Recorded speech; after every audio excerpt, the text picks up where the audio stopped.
new spasm of pain jolted Reba's head upright. She yanked against the ropes that bound her body, tied around her stomach to a vertical length of pipe that had been bolted to the floor and ceiling in the middle of the small room. Her wrists were tied in front, and her ankles were bound. She realized she'd been dozing, and she was immediately awash in fear.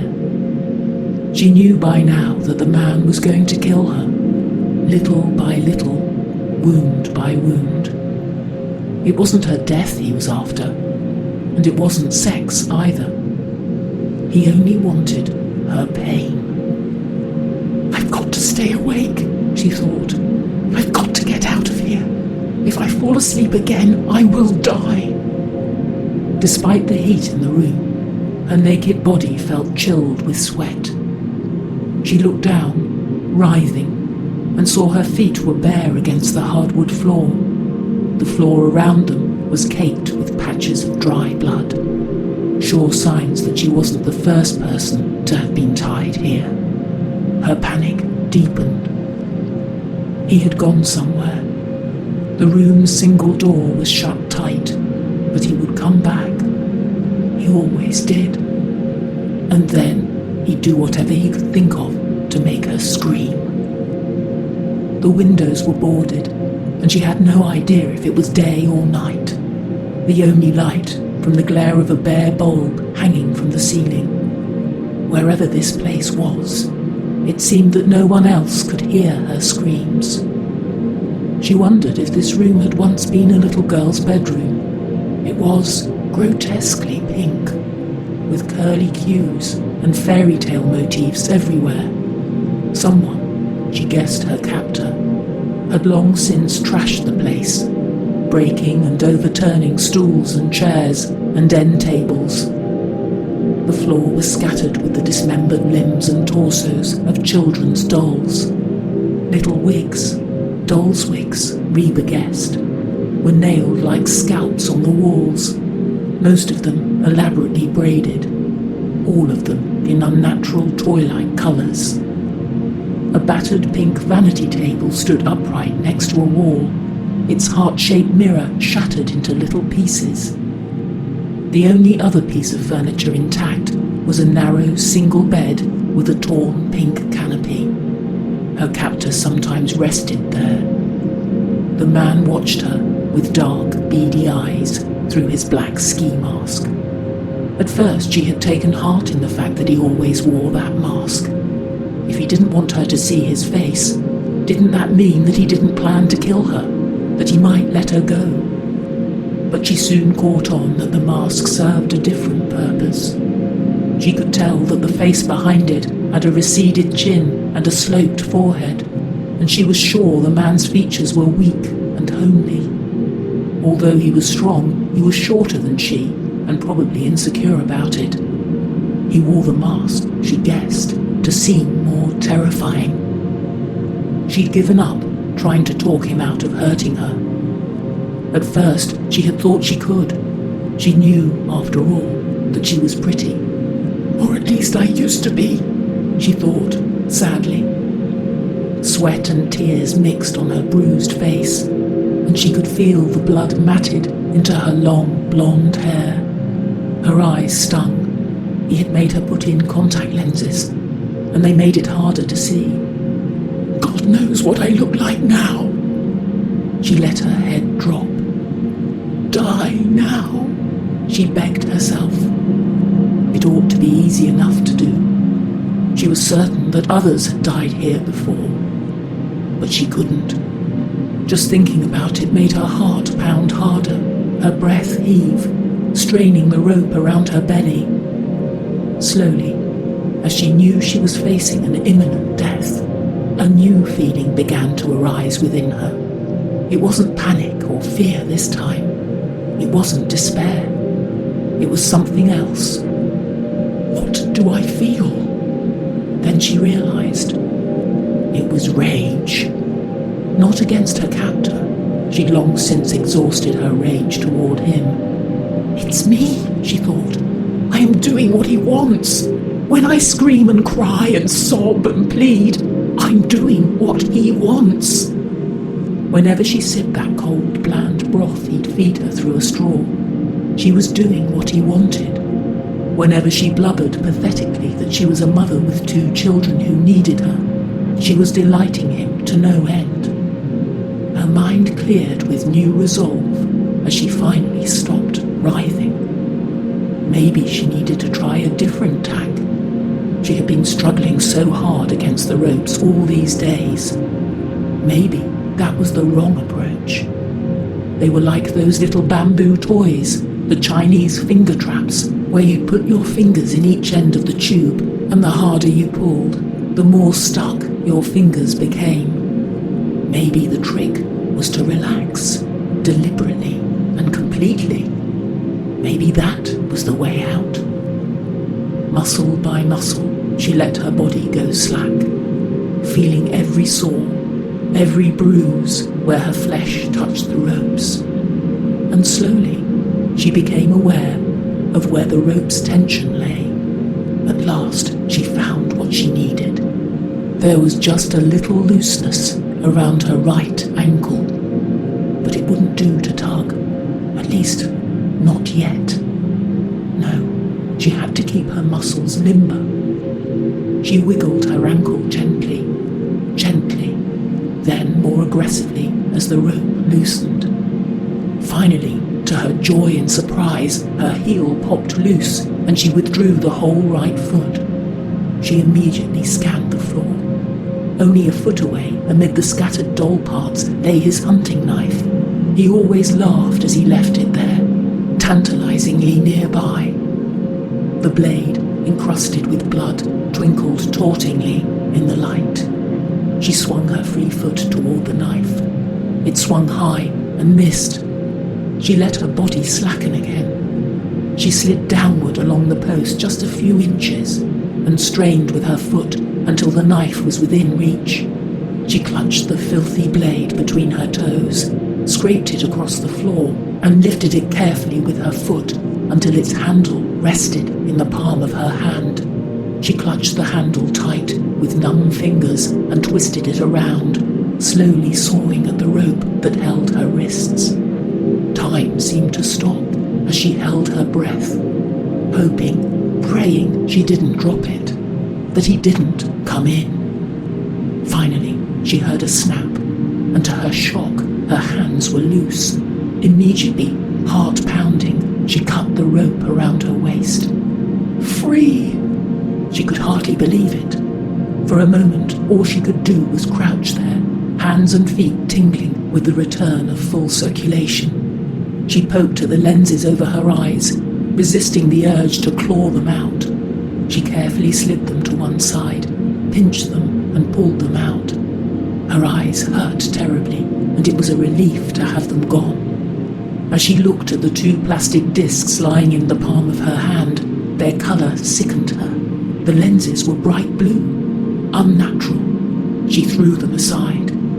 Heart slamming, Reba pulled herself up and quickly limped to the door. She took hold of the knob, but didn't turn it.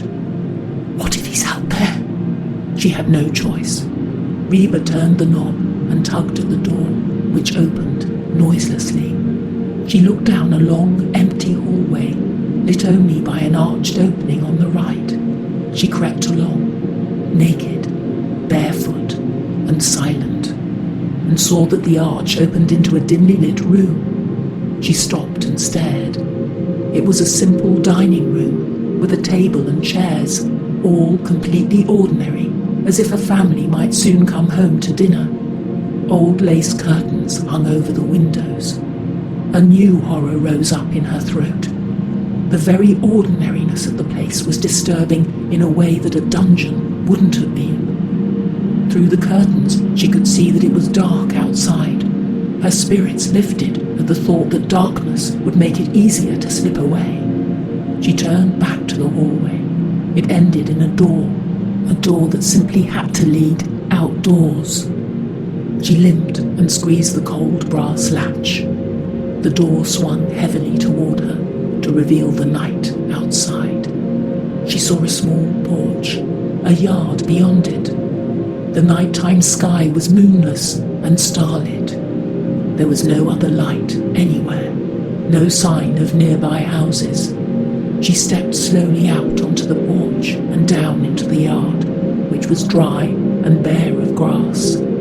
Cool, fresh air flooded her aching lungs. Mixed with her panic, she felt elated, the joy of freedom. Reba took her first step, preparing to run, when suddenly she felt the hard grip of a hand on her wrist. Then came the familiar, ugly laugh. The last thing she felt was a hard object, maybe metal, impacting her head, and then she was spinning into the very depths of blackness. At least the stench hasn't kicked in, Special Agent Bill Jeffries thought. Still leaning over the body, he couldn't help but detect the first traces of it. It mingled with the fresh scent of pine and the clean mist rising from the creek. A body smell that he ought to have been long since used to, but he never was. The woman's naked body had been carefully arranged on a large boulder at the edge of the creek. She was sitting up, leaning against another boulder, legs straight and splayed, hands at her sides. An odd crook in the right arm, he could see, suggested a broken bone. The wavy hair was obviously a wig, mangy, with clashing hues of blonde. A pink smile was lipsticked over her mouth. The murder weapon was still tight around her neck. She'd been strangled with a pink ribbon. An artificial red rose lay on the rock in front of her at her feet. Bill gently tried to lift the left hand. It didn't budge. "She's still in rigor mortis," Bill told Agent Spellbrun, crouching on the other side of the body. "Hasn't been dead more than 24 hours. "What's with her eyes?" Spellbrun asked. "Stitched wide open with black thread," he answered, without bothering to look closely. Spellbrun stared at him in disbelief. "Check for yourself," Bill said. Spellbrun peered at the eyes. "Jesus," he murmured quietly. Bill noticed that he didn't recoil with disgust. Bill appreciated that.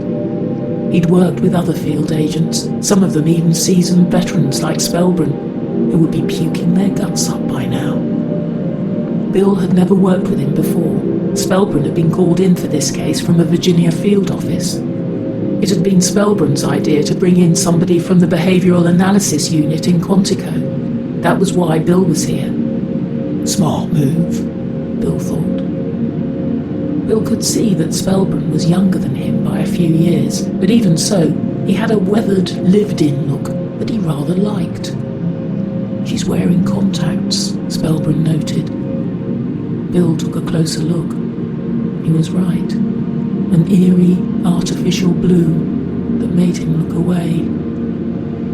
It was cool here down by the creek late in the morning, but even so, the eyes were flattening in their sockets. It was going to be tough to nail down the exact time of death. All Bill felt certain of was that the body had been brought here sometime during the night and carefully posed. He heard a nearby voice. "Fucking feds." Bill glanced up at the 3 local cops standing a few yards away. They were whispering inaudibly now, so Bill knew that he was supposed to hear those 2 choice words. They were from nearby Yarnell, and they clearly weren't happy to have the FBI show up. They thought they could handle this on their own. The head ranger of Mosby State Park had thought differently. He wasn't used to anything worse than vandalism, litter, and illegal fishing and hunting, and he knew the locals from Yarnell weren't capable of dealing with this. Bill had made the 100-plus mile trip by helicopter, so he could get here before the body was moved.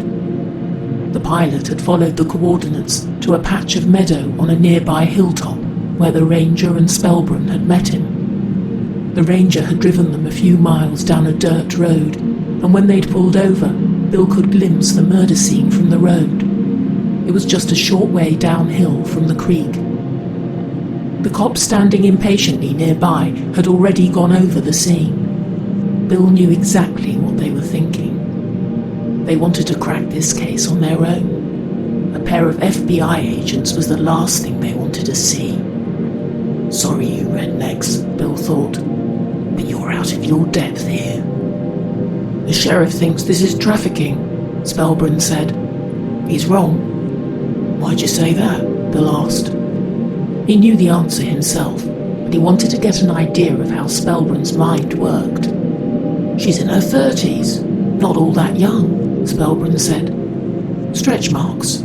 So she's had at least one child. Not the type that usually gets trafficked. You're right, Bill said. But what about the wig? Bill shook his head. Her head's been shaved, he replied. So whatever the wig was for, it wasn't to change her hair colour. And the rose? Spellbrand asked. A message. Bill examined it. Cheap fabric flower, he replied, the kind you'd find in any low-priced store. We'll trace it, but we won't find out anything. Spellbrand looked him over, clearly impressed. Bill doubted that anything they'd found would do much good. The murderer was too purposeful, too methodical. This whole scene had been laid out with a certain sick style that set him on edge. He saw the local cops itching to come closer, to wrap this. Photos had been taken, and the body would be removed any time now. Bill stood and sighed, feeling the stiffness in his legs. His 40 years were starting to slow him down, at least a little. She's been tortured, he observed, exhaling sadly. Look at all the cuts. Some are starting to close up. He shook his head grimly. Someone worked her over for days before doing her in with that ribbon. Spellbrand sighed. The perp was pissed off about something, Spellbrand said. Hey, when are we going to wrap up here? One of the cops called out. Bill looked in their direction and saw them shuffling their feet. Two of them were grumbling quietly. Bill knew the work was already done here, but he didn't say so. He preferred keeping those bozos waiting and wondering. He turned around slowly and took in the scene. It was a thick wooded area, all pines and cedars, and lots of undergrowth, with the creek burbling along its serene and bucolic way toward the nearest river. Even now in midsummer, it wasn't going to get very hot here today, so the body wasn't going to putrefy badly right away. Even so, it would be best to get it out of here and ship it off to Quantico. Examiners there would want to pick it apart while it was still reasonably fresh. The coroner's wagon was pulled up on the dirt road behind the cop car, waiting. The road was nothing more than parallel tyre tracks through the woods. The killer had almost certainly driven here along it. He had carried the body the short distance along a narrow path to this spot, arranged it, and left. He wouldn't have stayed long. Even though the area looked out of the way, rangers patrolled through here regularly, and private cars weren't supposed to be on this road. He had wanted the body to be found. He was proud of his work. And it had been found by a couple of early morning horseback riders. Tourists on rented horses, the ranger had told Bill. They were vacationers from Arlington, staying at a fake western ranch just outside of Yarnell. The ranger had said that they were a little hysterical now. They'd been told not to leave town, and Bill planned to talk to them later. There seemed to be absolutely nothing out of place in the area around the body. The guy had been very careful. He'd dragged something behind him when he'd returned from the creek, a shovel maybe, to obscure his own footprints. No scraps of anything left intentionally or accidentally. Any tyre prints on the road had likely been obliterated by the cop car and coroner's wagon. Bill sighed to himself. Damn it, he thought. Where's Riley when I need her?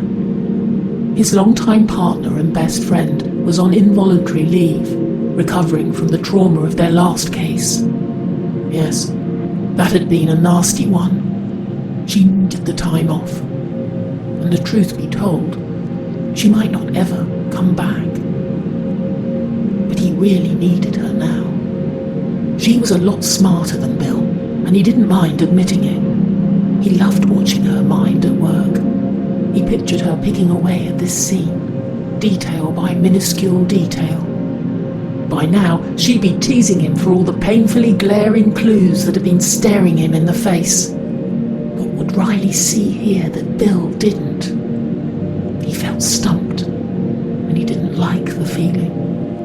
But there wasn't anything more he could do about it now.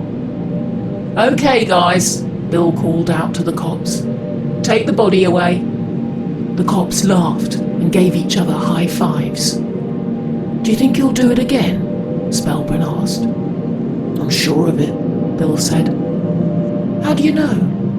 Bill took a long, deep breath. "Because I've seen his work before." "It got worse for her every day," Sam Flores said, bringing up another horrific image on the huge multimedia display looming above the conference table, right up to when he finished her off. Bill had guessed as much, but he hated to be right. The Bureau had flown the body to the BAU in Quantico. Forensics technicians had taken photos, and the lab had started all the tests. Flores, a lab technician with black-rimmed glasses, ran the grisly slideshow, and the gigantic screens were a forbidding presence in the BAU conference room.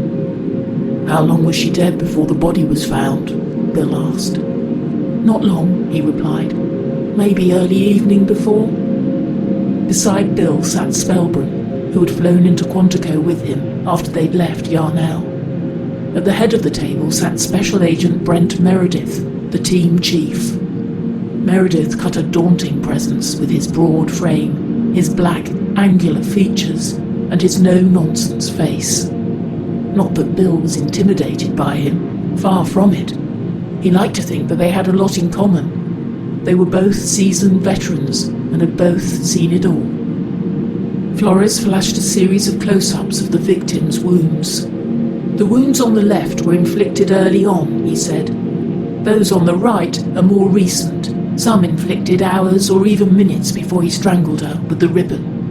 He seems to have gotten progressively more violent during the week or so that he held her captive. Breaking her arm might have been the last thing he did while she was still alive." "The wounds look like the work of one perpetrator to me," Meredith observed. "Judging from the mounting level of aggression, probably male. What else have you got?"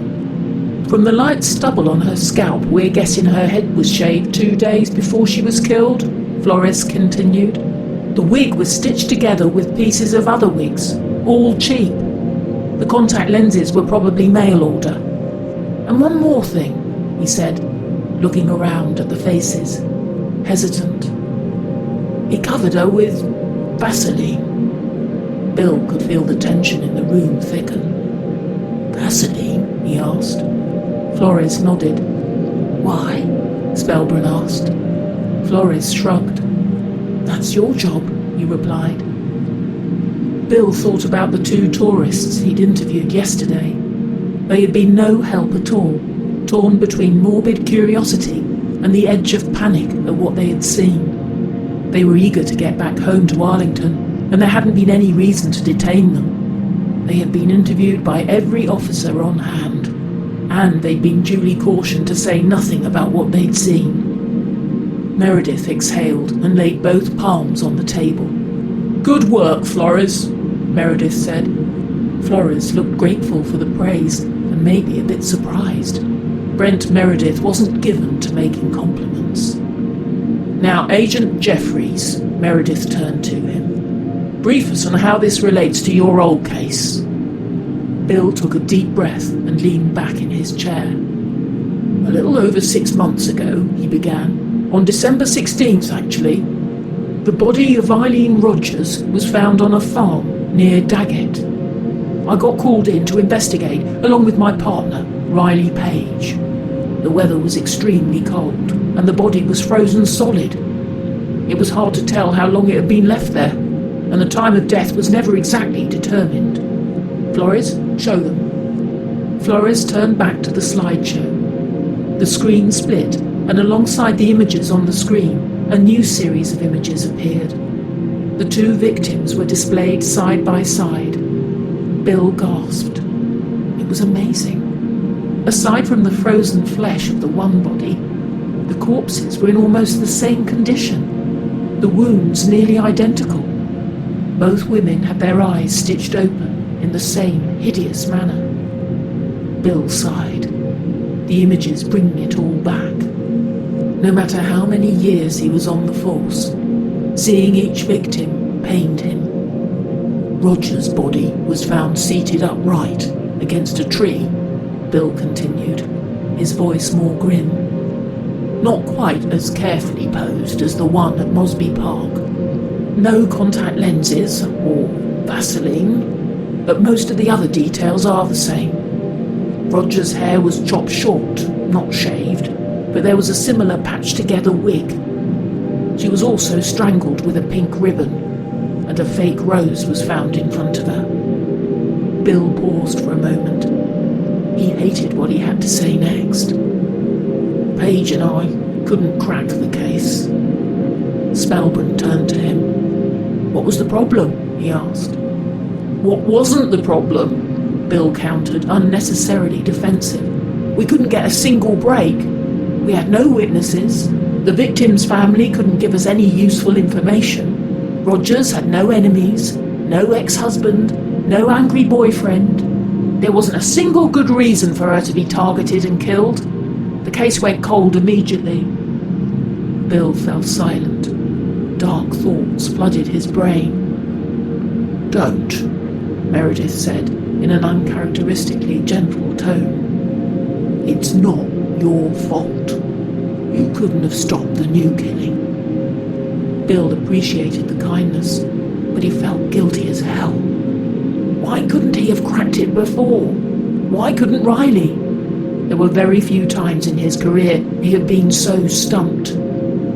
At that moment, Meredith's phone buzzed, and the chief took the call.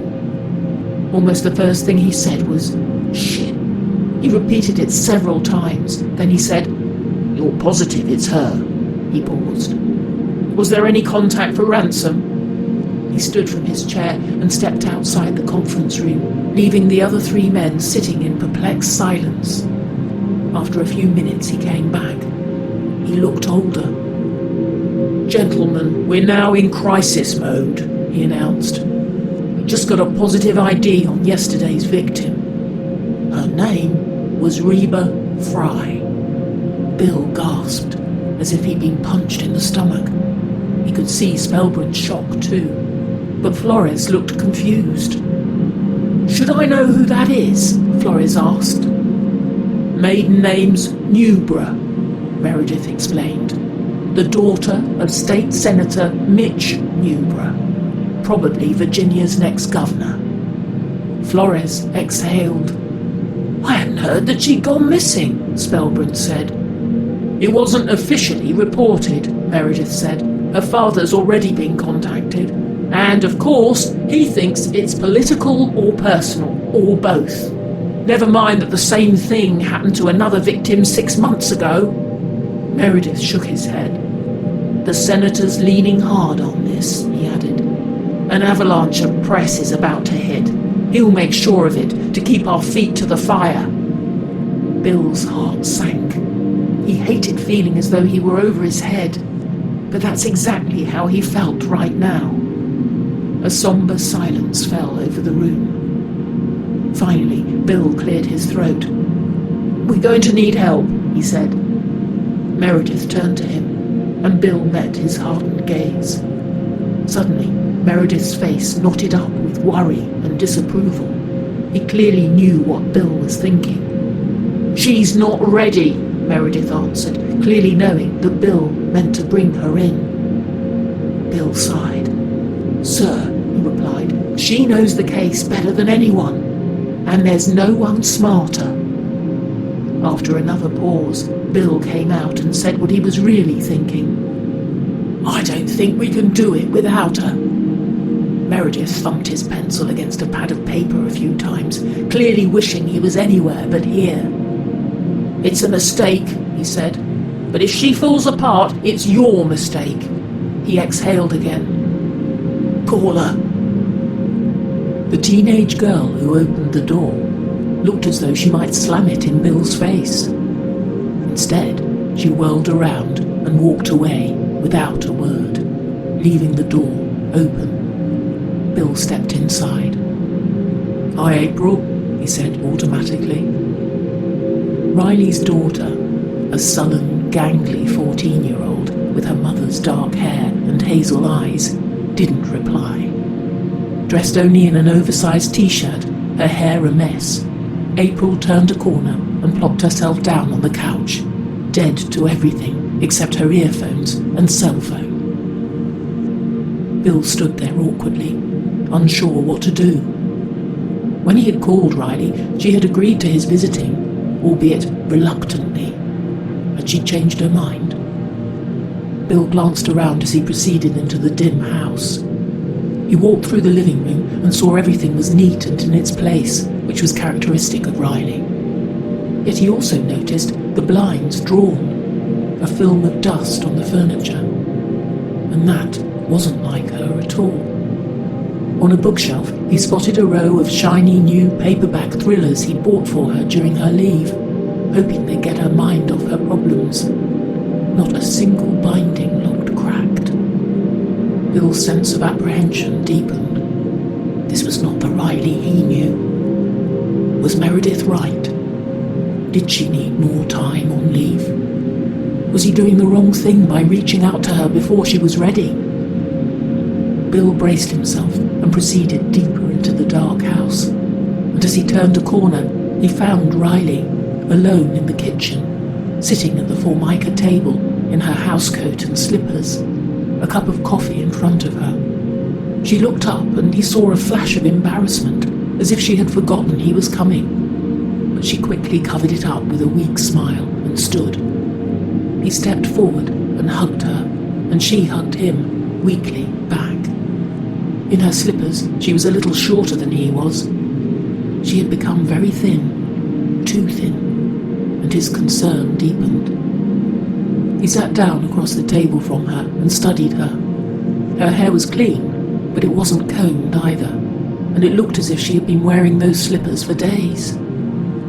Her face looked gaunt, too pale, and much, much older since he'd last seen her 5 weeks ago. She looked as if she had been through hell. She had. He tried not to think about what the last killer had done to her. She averted her gaze, and they both sat there in the thick silence. Bill had been so sure he'd know just what to say to cheer her up, to rouse her. Yet as he sat there, he felt consumed by her sadness, and he lost all his words. He wanted to see her look sturdier, like her old self.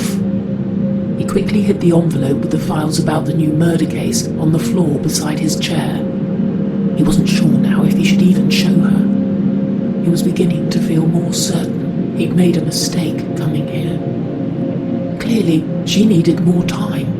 In fact, seeing her here like this, he was for the first time unsure if his longtime partner would ever come back. "Coffee?" she asked. He could sense her unease. He shook his head. She was clearly fragile. When he'd visited her in the hospital, and even after she'd come home, he'd been frightened for her. He had wondered if she would ever make her way back from the pain and terror she'd endured, from the depths of her long-time darkness. It was so unlike her. She'd seemed invincible with every other case. Something about this last case, this last killer, was different. Bill could understand. The man had been the most twisted psychopath he had ever encountered, and that was saying a lot. As he studied her, something else occurred to him. She actually looked her age. She was 40 years old, the same age he was, but back when she was working, animated and engaged, she'd always seemed several years younger. Grey was starting to show in her dark hair. Well, his own hair was turning too. Riley called out to her daughter. April? No reply. Riley called her name several times, louder each time, until she finally answered. What? April answered from the living room, sounding thoroughly annoyed. What time's your class today? You know that! Just tell me, okay? 8:30! Riley frowned and looked upset herself. She looked up at Bill. She flunked English. Cut too many classes. I'm trying to help dig her out of it. Bill shook his head, understanding all too well. The agency life took too much of a toll on all of them, and their families were the biggest casualty. I'm sorry, he said. Riley shrugged. She's 14. She hates me. That's not good. I hated everybody when I was 14, she replied. Didn't you? Bill didn't reply. It was hard to imagine Riley ever hating everybody. Wait till your boys get that age, Riley said. How old are they now? I forget. 8 and 10, Bill replied, then smiled. The way things are going with Maggie, I don't know if I'll even be in their lives when they get to be April's age. Riley tilted her head and looked at him with concern. He'd missed that caring look. That bad, eh? She said. He looked away, not wanting to think about it. The two of them fell silent for a moment. What's that you're hiding on the floor? She asked. Bill glanced down, then back up and smiled. Even in her state, she never missed a thing. I'm not hiding anything, Bill said, picking up the envelope and setting it on the table. Just something I'd like to talk over with you. Riley smiled broadly. It was obvious that she knew perfectly well what he was really here for. Show me, she said, then added, glancing nervously over at April. Come on, let's go out back. I don't want her to see it. Riley took off her slippers and walked into the backyard barefoot ahead of Bill. They sat at a weathered wooden picnic table that had been there since well before Riley moved here, and Bill gazed around the small yard with its single tree. There were woods on all sides. It made him forget he was even near a city. Too isolated, he thought. He never felt that this place was right for Riley. The little ranch-style house was 15 miles out of town, run down and very ordinary. It was just off a secondary road, with nothing else but forests and pastures in sight. Not that he'd ever thought suburban life was right for her either. He had a hard time picturing her doing the cocktail party circuit. She could still at least drive into Fredericksburg and take the Amtrak to Quantico when she came back to work. When she still could work. Show me what you've got, she said. He spread the reports and photographs across the table. Remember the Daggett case, he asked. You were right. The killer wasn't through. He saw her eyes widen as she pored over the pictures. A long silence fell as she studied the files intensely, and he wondered if this might be what she needed to come back, or if it would set her back. So what do you think? He finally asked. Another silence. She still did not look up from the file. Finally, she looked up, and when she did, he was shocked to see tears well up in her eyes. He had never seen her cry before. Not even on the worst cases, up close to a corpse. This was definitely not the Riley he knew. That killer had done something to her, more than he knew. She choked back a sob. I'm scared, Bill, she said. I'm so scared. All the time. Of everything. Bill felt his heart drop seeing her like this. He wondered where the old Riley had gone.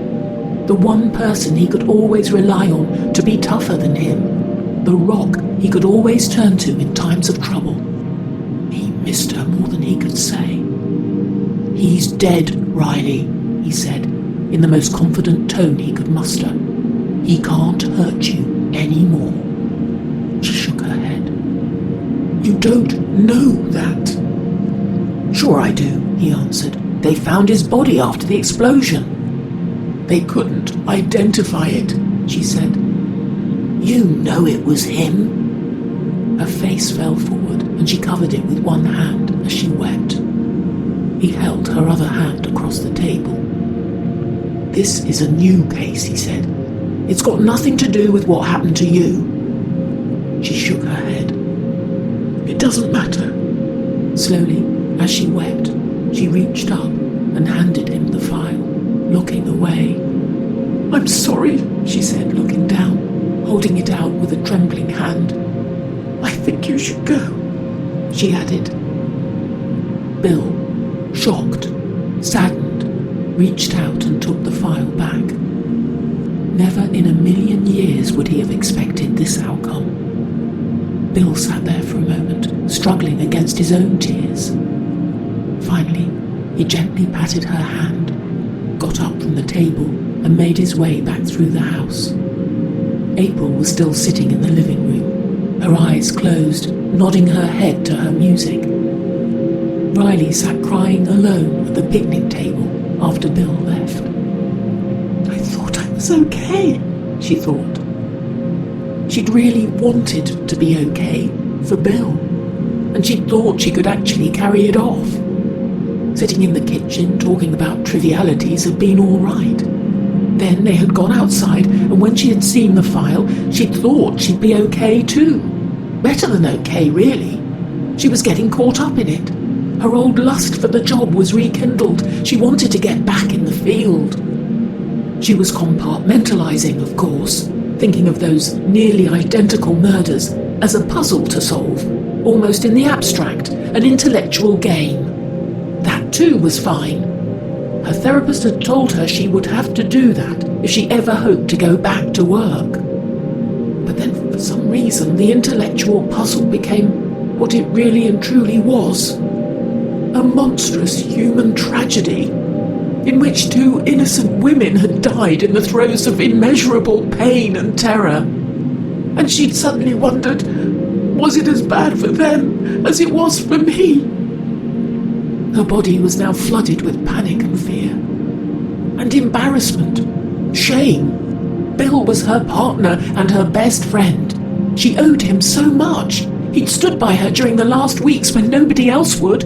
She couldn't have survived her time in the hospital without him. The last thing she wanted was for him to see her reduced to a state of helplessness. She heard April yell from the back screen door. Mom, we got to eat now, or I'll be late. She felt an urge to yell back, fix your own breakfast! But she didn't.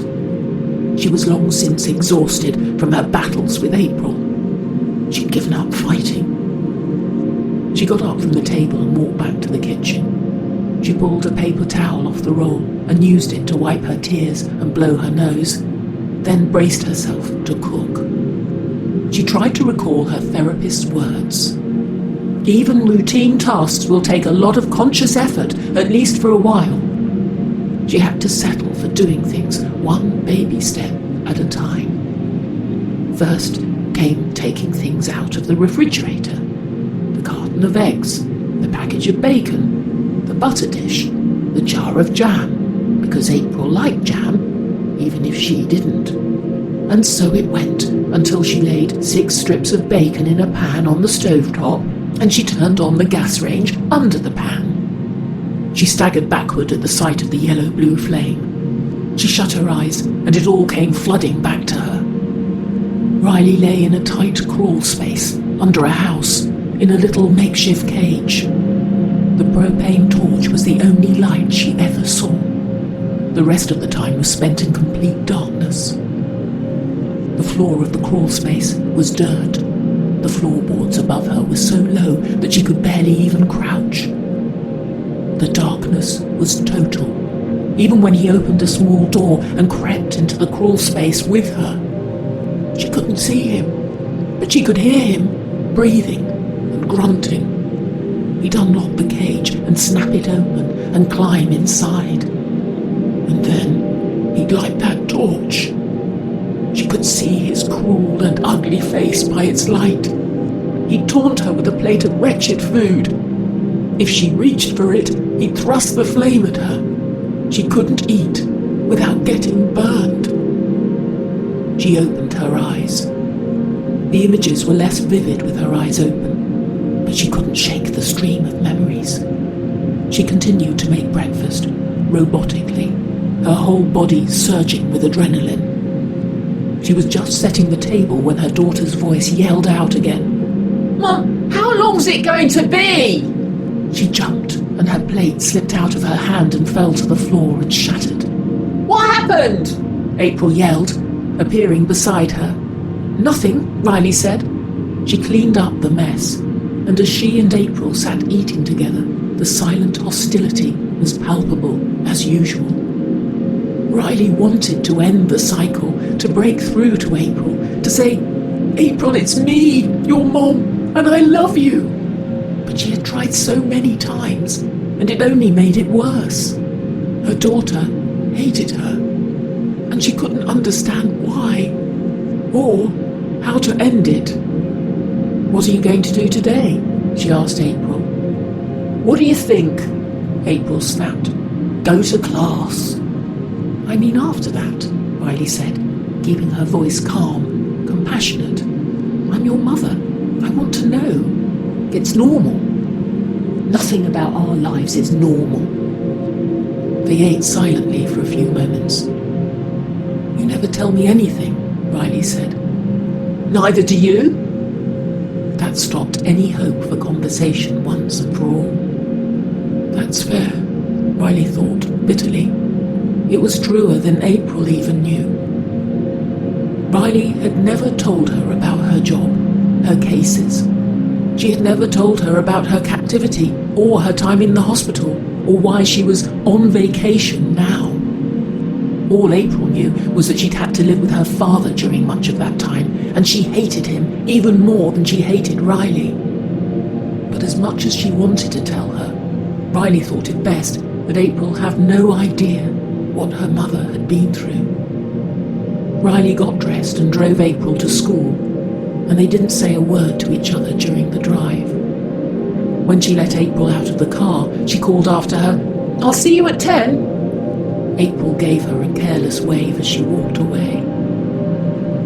Riley drove to a nearby coffee shop. It had become a routine for her.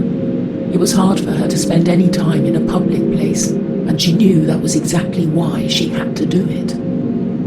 The coffee shop was small and never busy, even in the mornings like this, so she found it relatively unthreatening. As she sat there, sipping on a cappuccino, she remembered again Bill's entreaty. It had been 6 weeks, damn it. This had to change. She had to change. She didn't know how she was going to do that. But an idea was forming. She knew exactly what she needed to do first. The white flame of the propane torch waved in front of Riley. She had to dodge back and forth to escape being burned. The brightness blinded her to everything else, and she couldn't even see her captor's face anymore. As the torch swirled about, it seemed to leave lingering traces hanging in the air. "Stop it!" she yelled. "Stop it!" Her voice was raw and hoarse from shouting. She wondered why she was wasting her breath. She knew he wouldn't stop tormenting her until she was dead. Just then, he raised an air horn and blew it in her ear. A car horn blared. Riley snapped back to the present and looked out to see the light at the intersection had just turned green. A line of drivers waited behind her vehicle, and she stepped on the gas. Riley, arms sweating, forced the memory away and reminded herself of where she was. She was going to visit Marie Sales, the only other survivor of her near-killer's unspeakable sadism. She berated herself for letting the flashback overwhelm her. She had managed to keep her mind on her driving for an hour and a half now, and she had thought she was doing fine. Riley drove into Georgetown, passing upscale Victorian homes, and parked at the address Marie had given her over the phone. A red brick townhouse with a handsome bay window. She sat in the car for a moment, debating whether to go in and trying to summon the courage. Finally, she exited. As she climbed the steps, she was pleased to see Marie meet her at the door. Somberly but elegantly dressed, Marie smiled somewhat wanly. Her face looked tired and drawn. From the circles under her eyes, Riley was pretty sure that she'd been crying. That came as no surprise. She and Marie had seen each other a lot during their weeks of video chats, and there was little they could hide from one another. When they hugged, Riley was immediately aware that Marie was not as tall and robust as she'd expected her to be. Even in heels, Marie was shorter than Riley, her frame small and delicate. That surprised Riley. She and Marie had talked a lot, but this was the first time they had met in person. Marie's slightness made her seem all the more courageous to have survived what she'd been through.